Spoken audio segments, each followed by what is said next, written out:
नमस्ते, म बाबुराम घिमिरे हजुरहरूलाई म्याथ लर्निङमा स्वागत छ। आज म बीबीएस थर्ड इयर अन्तर्गत ट्याक्सेसन एन्ड अडिटिङ सब्जेक्टको भ्यालु एडेड ट्याक्सको एक भिडियो लिएर उपस्थित भएको छु। आशा छ यहाँहरूले यस भिडियोलाई अन्तिमसम्म हेर्नुहुनेछ। यदि हजुरहरूले यस च्यानललाई सब्सक्राइब गर्नुभएको छैन भने सब्सक्राइब गर्नुहोला र छेउमै रहेको बेल आइकनलाई पनि थिच्नुहोला। Let's start.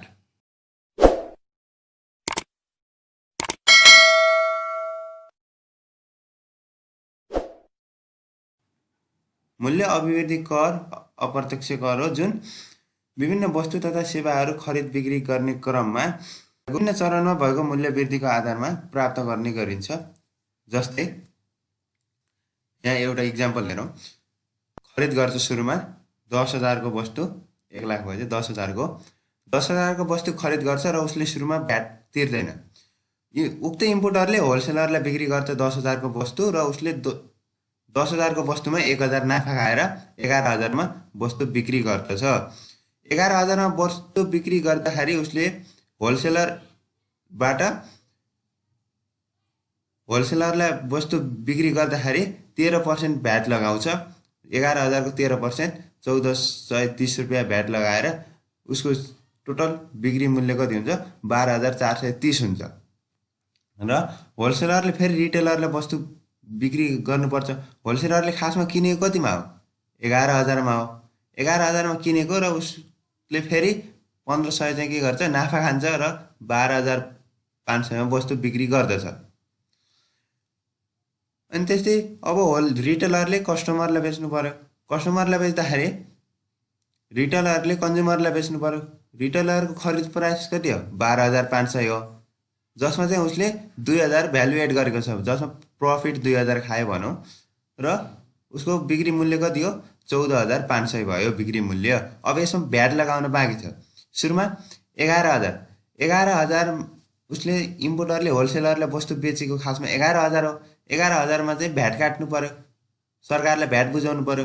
भ्याट काट्दा नेपालको नियम अनुसार 13% भ्याट काट्ने गरिन्छ। 11,000 को 13% भ्याट काट्दा 1,430 हुन्छ र उक्त वस्तुको भ्याटसहितको बिक्री मूल्य कति भयो 12,430 रुपियाँ भयो। र यो भ्याट जुन 13% भ्याट छ यो भ्याट चाहिँ के गर्ने हो गभर्मेन्टलाई बुझाउने हो 1,430 रुपियाँ। अनि त्यसपछि फेरि होलसेलरले रिटेलरलाई वस्तु बेच्दा कतिमा बेचेको छ 12,500 मा बेचेको छ। 12,500 मा चाहिँ उसले के गर्नु पर्यो भ्याट कटाउनु पर्यो, भ्याट तिर्नु पर्यो सरकारलाई। भ्याट 12,500 को 13% भ्याट कति हुन्छ 1,625 हुन्छ। 1,625 मा भ्याट सहितको बिक्री मूल्य कति भयो 14,125 भयो। 12,500 + 1,625 गर्दा 14,125 भयो। र अब सरकारलाई कति तिर्नु पर्यो भन्दाखेरि सुरुमा रिटेलरले होलसेलरबाट वस्तु खरिद गर्दाखेरि उसले 1,430 रुपियाँ भ्याट तिरिसकेको छ। उसले 1,430 रुपियाँ भ्याट तिरिसकेको छ र उसले होलसेलरले रिटेलरलाई वस्तु बिक्री गर्दा कति प्राप्त गरेको छ 1,625 रुपियाँ भ्याट भनेर प्राप्त गरेको छ। अब 1,625 बाट 1,430 घटाएर जति आउँछ त्यति चाहिँ उसले के गर्छ सरकारलाई तिर्छ। 195 रुपियाँ के गर्छ उसले सरकारलाई तिर्छ। 195 कहाँबाट आएको भन्दाखेरि यो उसले जहाँ भ्यालु एड गरेको छ यसैको 15% 13% गराउनु हो भने 195 रुपियाँ आउँछ। अनि त्यस्तै गरेर अब रिटेलरले फाइनल कन्ज्युमरलाई बेच्नु पर्यो। रिटेलरको भ्याट नलाग्दैको मूल्य कति हो 14,500। यदि भ्याट नकाटिकन उपभोक्ताले वस्तु खरिद गर्यो भने उक्त वस्तुको मूल्य कति हुन्छ 14,500 हुन्छ। र अब भ्याट काट्नु पर्यो। भ्याट काट्नलाई नेपालको नियम अनुसार 13% भ्याट काट्ने गरिन्छ। 14,500 को 13% कति हुन्छ 1,885 हुन्छ। र भ्याट सहितको बिक्री मूल्य कति भयो 16,385 भयो। 14,500 मा 1,885 जोड्दा 16,385 भयो। अब रिटेलरले गभर्मेन्टलाई कति ट्याक्स तिर्नु पर्यो त भन्दाखेरि 260। कसरी भन्दा उसले होलसेलरबाट वस्तु खरिद गर्दाखेरि 1,625 रुपियाँ ट्याक्स भ्याट तिरिसकेको छ र उसले उपभोक्तालाई वस्तु बेच्दाखेरि कति भ्याट प्राप्त गरेको छ 1,885 रुपियाँ। 1,885 बाट 1,625 रुपियाँ उसले तिरेको भ्याट घटायो भने कति बाँकी भएको चाहिँ के गर्ने उसले गभर्मेन्टलाई तिर्ने हो। 260 रुपियाँ चाहिँ उसले के गर्छ, गभर्मेन्टलाई तिर्छ। यो लास्टमा यो भ्याटको सब थुप्रोको माथि पर्दछ भन्दाखेरि उपभोक्तामाथि पर्छ। उपभोक्ताले लास्टमा जति भ्याट तिरेको छ त्यति भ्याट चाहिँ कहाँ जान्छ, सरकारले प्राप्त गर्छ। यिन तिनवटा 1430, 195 र 260 जोड्दाखेरि कति प्राप्त हुनु पर्यो, जति लास्टमा उपभोक्ताले तिरेको छ त्यति सरकारकोमा पुग्नु पर्यो, अथवा त्यति चाहिँ सरकारलाई तिर्नुपर्छ। 10,000 को सामान अन्तिम उपभोक्ताकोमा आउँदाखेरि उक्त सामानको मूल्य कति पर्ने रहेछ, 16,385 रुपियाँ। योभन्दा बढी पनि पर्न सक्ने भयो, योभन्दा कम पनि पर्न सक्ने भयो। यो एउटा इक्जाम्पल थियो। अब यसले यो भ्याट त सरकारलाई तिर्नु पर्यो। कहिलेसम्म तिर्ने त सरकारलाई भनेपछि यस सरकारलाई भ्याट तिर्ने समय भनेको अर्को महिनाको 25 गतेसम्म सरकारलाई भ्याटको रकम बुझाउनु पर्छ। मानौ आज मैले यो वस्तु खरिद गरेँ भने अब रिटेलरले भ्याट त बुझाउनु पर्यो। मानौ आज मैले यो वस्तु चाहिँ 16,385 मा खरिद गरेँ र रिटेलरले चाहिँ कति भ्याट बुझाउनु पर्ने हो, 260 रुपियाँ भ्याट बुझाउनु पर्ने हो। किनभने इम्पोर्टरले 1430 रुपियाँ सरकारलाई बुझाइसकेको छ, अनि होलसेलरले 195 रुपियाँ पनि सरकारलाई बुझाइसकेको छ। अब कसको पालो हो, रिटेलरको पालो। आज मैले वस्तु किनेँ भने अब यो रकम 260 रुपियाँ चाहिँ यो रिटेलरले सरकारलाई कहिलेसम्म बुझाउने भन्दाखेरि अर्को महिनाको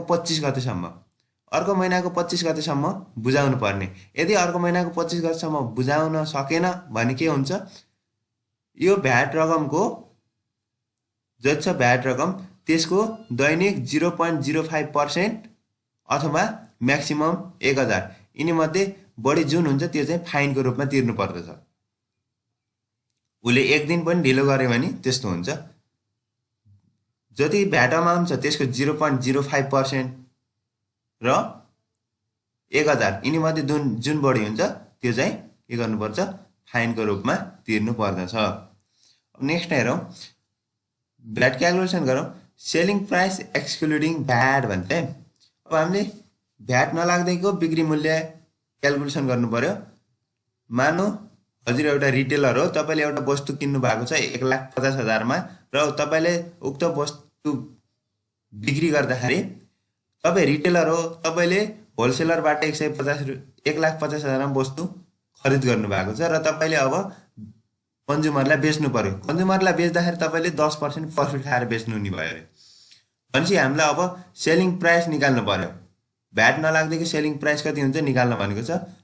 ल सुरुमा वस्तुको मूल्य कति हो, तपाईँले कतिमा किन्नु भएको, होलसेलरबाट किन्नु भएको 1,50,000 मा किन्नु भयो र तपाईँले प्रफिट भनेर कति खानुभयो, 10% प्रफिट खानुभयो भने एडेड भ्यालु भनेर 1,50,000 को 10% 15,000 चाहिँ तपाईँले प्रफिट खानुभयो र उपभोक्तालाई भ्याट नकाट्दै बेच्दाखेरि कति हुन्छ, हजुरहरूले उपभोक्तालाई भ्याट नकाटिकन बेच्दाखेरि उक्त वस्तुको मूल्य कति हुन्छ, 1,50,000 प्लस 15,000 गरेर 1,65,000 मा बेच्नुहुन्छ।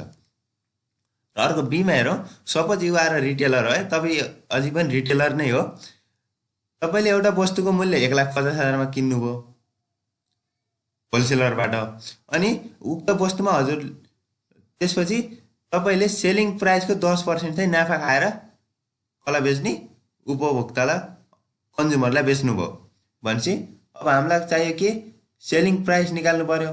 त्यसपछि हामीलाई एडेड भ्यालु प्रफिट कति खायो त्यो पनि निकाल्नु पर्यो। हेरौँ, सुरुमा पर्चेस प्राइस कति हो, तपाईँले 1,50,000 मा किन्नुभयो है। अब हामीले प्रफिट निकालौँ। प्रफिट कति के हो भन्दाखेरि प्रफिटको सूत्र इक्वल टु कस्ट प्राइस, हजुरले कतिमा वस्तु किन्नुभयो, cost price divide by 100 minus profit percent, तपाईँले कति पर्सेन्ट प्रफिट खानुभयो, अनि मल्टिप्लाई बाई प्रफिट पर्सेन्ट, तपाईँले जति पर्सेन्ट प्रफिट खानु भएको छ त्यसैले मल्टिप्लाई गर्ने। इक्वल टु कस्ट प्राइस कति छ, 1,50,000 छ, 100 को डिभाइड बाई 100 को 100 नै भयो, माइनस तपाईँले प्रफिट खाएको कति हो, 10% सेलिङ प्राइसमा प्रफिट खानु भएको, मल्टिप्लाई बाई फेरि 10 ले नै मल्टिप्लाई गर्ने, गर्दा कति आयो, 1,50,000 डिभाइड बाई 90 इन्टु 10 गर्दा 16,666 रुपियाँ 6-7 पैसा तपाईँले के गर्नुभएको रहेछ, प्रफिट खानुभएको रहेछ। अनि एडेड भ्यालु बराबर 16,667 रुपियाँ 66 रुपियाँ 6-7 पैसा। अनि अब selling price excluding VAT, VAT तिर्नुभन्दा पहिलेको बिक्री मूल्य कति छ, 1,50,000 प्लस 16,667 रुपियाँ 6-7 पैसा गर्दा कति भयो, 1,66,666.67।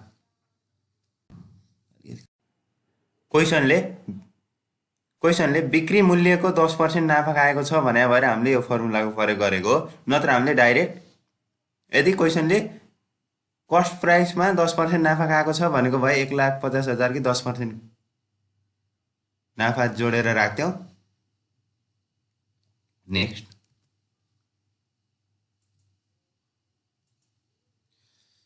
नेक्स्टमा छ तपाईँ रिटेलर हुनुहुन्छ भन्छ। ल तपाईँले एउटा वस्तु किन्नु भएको रहेछ 1,50,000मै, जसको तपाईँको क्यारिङ कस्ट लागेको रहेछ 10,000 रुपियाँ, वस्तु ल्याउँदाखेरि 10,000 खर्च भएको रहेछ र तपाईँले नाफा खानुभएको रहेछ 10%, कस्ट प्राइसको 10% चाहिँ तपाईँले के गर्नु भएको रहेछ, नाफा खानुभएको रहेछ। अब यसलाई गरौँ हामीले। पर्चेस प्राइस हाम्रो कति हो, 1,50,000मा तपाईँले वस्तु खरिद गर्नुभएको हो। अनि तपाईँको वस्तु ल्याउँदाखेरि भ्यालु एडेड के गर्नुभएको छ भन्दाखेरि तपाईँले उक्त वस्तु बेच्नुभन्दा पहिला के गर्नुभएको छ, 10 क्यारिङ कस्ट भनेर 10,000 रुपियाँ लागेको छ। अनि तपाईँले त्यसको चाहिँ 10% फेरि नाफा पनि खानुभएको छ भनेपछि carrying cost plus profit 10% profit के को कस्टको 10% प्रफिट खानुभएको छ भने 1,50,000 को 10% 15,000, यिनी दुईटा जोडेर कति भयो, 25,000। भ्यालु एडेड भनेर हजुरहरूले 25,000 लेख्नुभयो र उक्त वस्तुको बिक्री मूल्य भ्याट काट्नुभन्दा पहिले कति भयो, 1,50,000 प्लस 25,000 गरेर 1,75,000। हाम्रो फर्मुला छ added value equal to profit plus carrying cost. Profit 15,000, carrying cost कति हो, 10,000। र यही क्वेसन फेरि तपाईँले प्रफिट चाहिँ सेल्स प्राइसमा खानुभएको छ भनेर के गर्ने त, बिक्री मूल्यमा हजुरहरूले 10% नाफा खानुभएको छ भनेर के गर्ने। त्यस्तो अवस्थामा हामीले वर्किङ नोट गर्नुपर्छ। वर्किङ नोट गर्दाखेरि profit equal to cost price, बिक्री मूल्य कति हो हैन, कस्ट प्राइस हजुरले कतिमा वस्तु खरिद गर्नुभएको छ हो, त्यसमा चाहिँ क्यारिङ कस्ट जोड्नुपर्छ। क्यारिङ कस्ट भन्दा 10,000, त्यसपछि divide by 100 minus profit percent into profit percent. हाम्रो कति हो, क्यारिङ कस्ट कति, कस्ट प्राइस कति हो, 1,50,000 को वस्तु खरिद गरेको, जसमा 10,000 क्यारिङ कस्ट लागेको छ र 100 माइनस 10 मल्टिप्लाई 10 गरेर हाम्रो कति आयो, 17,777 रुपियाँ 7-8 पैसा। अब हामीले यसलाई भ्यालु एड गरौँ माथिको फर्मुला अनुसार। प्रफिट कति छ, 17,777 रुपियाँ 7-8 पैसा प्लस क्यारिङ कस्ट कति हो, 10,000, दुईटा गर्दा कति भयो, 27,777 रुपियाँ 7-8 पैसा। 1,50,000मा 27,777 रुपियाँ 7-8 पैसा जोड्दा कति भयो, 1,77,777.78 रुपियाँ। नेक्स्ट हेरौँ, calculation of cost price calculation गर्नु पर्यो। तपाईँ रिटेलर हो जसमा तपाईँले 1,50,000 को वस्तु बेच्नु भएको छ कसैलाई र तपाईँले 20% नाफा खानुभएको, त्यही 1,50,000 को 20% नाफा खाएर बेच्नु भएको भनेपछि अब हामीले कस्ट प्राइस निकालौँ। सेलिङ प्राइस तपाईँले कतिमा बेच्नु भयो, 1,50,000 मा वस्तु बेच्नु भयो, तपाईँको वस्तुको सेलिङ प्राइस 1,50,000 हो र तपाईँले नाफा खानुभएको 20% भनेपछि 1,50,000 को 20% नाफा कति हुन्छ, 30,000 हुन्छ। अनि अब हामीलाई कस्ट प्राइस चाहिएको 1,50,000 बाट 30,000 घटाएपछि के आयो, कस्ट प्राइस आयो। अब कस्ट प्राइस कति रहेछ, 1,20,000। प्रफिट इक्वल टु यही छ 20% अफ सेलिङ प्राइस। प्रफिट भनेको सेलिङ प्राइसको 20% हो भनेर 1,50,000 को 20% कति भयो, 30,000। अनि अर्को छ, मानव तपाईँ रिटेलर हो, तपाईँले एउटा वस्तुको बिक्री मूल्य 1,50,000 छ तपाईँको पसलमा एउटा वस्तुको बिक्री मूल्य, र तपाईँले त्यसमा चाहिँ क्यारिङ कस्ट 10,000 जोड्नु भएको छ र प्रफिट सेलिङ प्राइसको 10% प्रफिट खानु भएको छ भनेपछि अब हामीलाई चाहिएको कस्ट प्राइस निकाल्नु पर्यो। सेलिङ प्राइस भनेको के हो, कस्ट प्राइस र एडेड भ्यालुको योग हो। हाम्रो टोटल सेलिङ प्राइस कति, 1,50,000 हो र त्यसमा के जोडिएको, कस्ट प्राइस र एडेड भ्यालु जोडिएको छ। अब हामीलाई एडेड भ्यालु निकाल्नु पर्यो। एडेड भ्यालुमा के छ, क्यारिङ कस्ट प्लस प्रफिट हो। क्यारिङ कस्ट 10,000, प्रफिट कति छ 10% अफ सेलिङ प्राइस 1,50,000 को 10%, 15,000 गरेर कति भयो 25,000 एडेड भ्यालु रहेछ। अब हामीलाई कस्ट प्राइस निकाल्नु पर्यो 1,50,000 माइनस 25,000 गर्दा कति भयो 1,25,000, यहाँ 12,000 भएछ 1,25,000। हजुरको खरिद मूल्य चाहिँ 1,25,000 रहेछ, जसमा तपाईँले 10% क्यारिङ कस्ट 10,000 क्यारिङ कस्ट र 10% नाफा खाएर के गर्नुभएको रहेछ बेच्नु भएको रहेछ। नेक्स्ट हेरौँ क्यालकुलेसन अफ भ्याट क्यालकुलेसन गर्नु पर्यो। यो सबैलाई काम लाग्ने चिज हो। एमा भन्छ भ्याट लाग्नुभन्दा पहिलेको बिक्री मूल्य दिएको अवस्थामा र बीमा भन्छ भ्याट लगाइसकेपछिको बिक्री मूल्य दिएको अवस्थामा भ्याट कसरी क्यालकुलेसन गर्ने भनेको छ। एमा हेरौँ भ्याट लाग्नुभन्दा पहिलेको बिक्री मूल्य दिएमा तपाईसँग एउटा कुलर छ जसको तपाईँले 40,000 भ्याट लाग्नुभन्दा पहिले तपाईँको 40,000 बिक्री मूल्य छ भने अब हामीलाई भ्याट क्यालकुलेसन गर्नु पर्यो। भ्याट क्यालकुलेसन गर्नुपर्दा नेपालको एक्ट अनुसार 13% भ्याट लाग्ने गर्छ वस्तुहरूमा। त्यही भएर सेलिङ प्राइस एक्सक्लुडिङ भ्याट लाग्नुभन्दा पहिलेको सेलिङ प्राइस कति हो 40,000 हो, जसमा हामीले 13% भ्याट तिर्ने गर्छौँ सरकारलाई। 40,000 को 13% 5,200 र भ्याट लागिसकेपछि उक्त वस्तुको बिक्री मूल्य कति हुन्छ 45,200 हुन्छ। त्यस्तै गरेर बीमा भनेको छ यदि भ्याट लागिसकेपछिको बिक्री मूल्य दिएमा भ्याट कसरी क्यालकुलेसन गर्ने। ल एउटा कम्प्युटरको बिक्री मूल्य भ्याट सहित गरेर 50,000 रहेछ भनेपछि अब हामीलाई चाहियो भ्याट एमाउन्ट भ्याट कति लागेको थियो त्यसमा क्यालकुलेसन गरौँ। Selling price excluding VAT A मानौ अनि भ्याटलाई बी मानौ र सेलिङ प्राइस इन्क्लुडिङ भ्याटलाई ए प्लस बी, ए र बीको जोडफल मानौ। ए प्लस बी को जोडफल कति छ भ्याट लागिसकेपछिको मूल्य कति छ 50,000 छ। अब हामीले यसमा के समावेश छ भन्दाखेरि 13% भ्याट पनि समावेश छ, अनि त्यसपछि सेलिङ प्राइस पनि समावेश छ भ्याट लाग्नुभन्दा पहिलेको। मतलब यो 13% मानौ यो सेलिङ प्राइस एक्सक्लुडिङ भ्याटलाई 100%, अनि यो प्लस यो 13% गरेर यसको टोटल कति हो 113% हो यो सेलिङ प्राइस इन्क्लुडिङ भ्याट भनेको। अब यसलाई हामीले क्यालकुलेसन गरौँ। सेलिङ प्राइस एक्सक्लुडिङ भ्याट हामीले एक्सक्लुडिङ भ्याट निकाल्नु पर्यो सुरुमा equal to selling price including VAT. बिक्री भ्याट सहितको बिक्री मूल्य कति हो त्यसलाई 113 ले भाग गर्ने 100 ले गुणन गर्ने गर्दाखेरि के आउँछ भ्याट लाग्नुभन्दा पहिलेको बिक्री मूल्य आउँछ 50,000 डिभाइड बाई 113 मल्टिप्लाई बाई 100 गर्दा कति आयो 44,247 रुपियाँ 7-8 पैसा। यो चाहिँ के हो भ्याट लाग्नुभन्दा पहिलेको मूल्य हो 44,247 रुपियाँ 7-8 पैसा हामीले यहाँ लेख्यौँ। अब हामीलाई भ्याट अमाउन्ट निकाल्छ 50,000 बाट 44,247 रुपियाँ 7-8 पैसा घटायो भने के आउँछ भ्याट आउँछ कति आयो 5,752 रुपियाँ 7-8 पैसा आयो।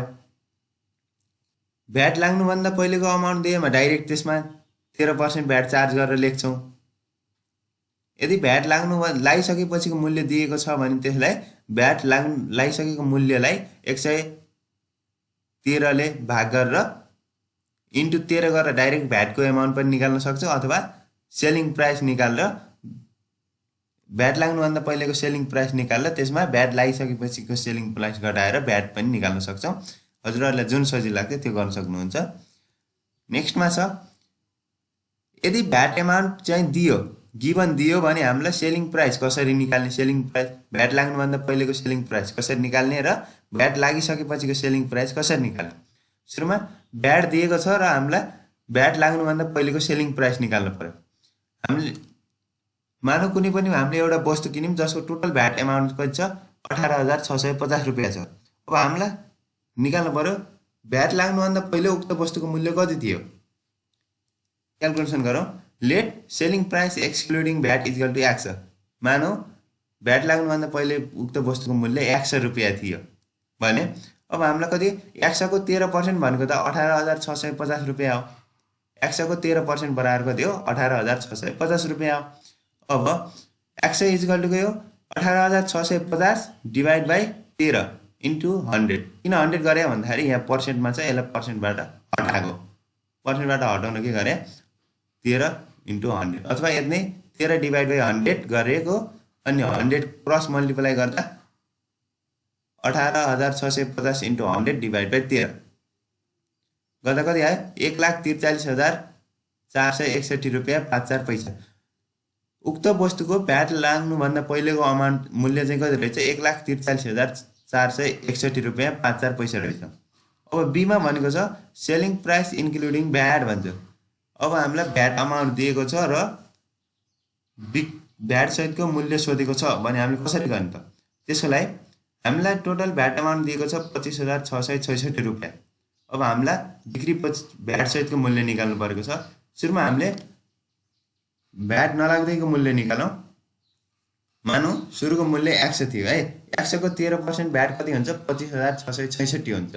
अब सेलिङ प्राइस निकालौँ। 25,666 लाई 13 ले भाग गरेर 100 ले गुणन गर्दा कति आयो 1,97,430 रुपियाँ 7 पैसा आयो। यो भनेको भ्याट लाग्नुभन्दा पहिलेको मूल्य। अब हामीलाई भ्याट लगाइसकेपछिको मूल्य चाहिएको छ। त्यसमा के गर्नु पर्यो? भ्याट लगाइसकेको मूल्य equal to selling price excluding VAT. VAT लाग्नुभन्दा पहिलेको मूल्य प्लस त्यसमा भ्याट अमाउन्ट जोडेपछि के आउँछ? सेलिङ प्राइस इन्क्लुडिङ भ्याट आउँछ। कति छ? 1,97,430 रुपियाँ 7 पैसामा 25,666 जोड्दा 2,23,096.77 आयो। यो नै हाम्रो के हो? भ्याट लागिसकेपछिको मूल्य हो। हस् त, हजुरहरूलाई यो भिडियो कस्तो लाग्यो कमेन्ट गर्नु होला। साथै यस भिडियोलाई सेयर र सब्स्क्राइब गर्न नभुल्नु होला। Thank you.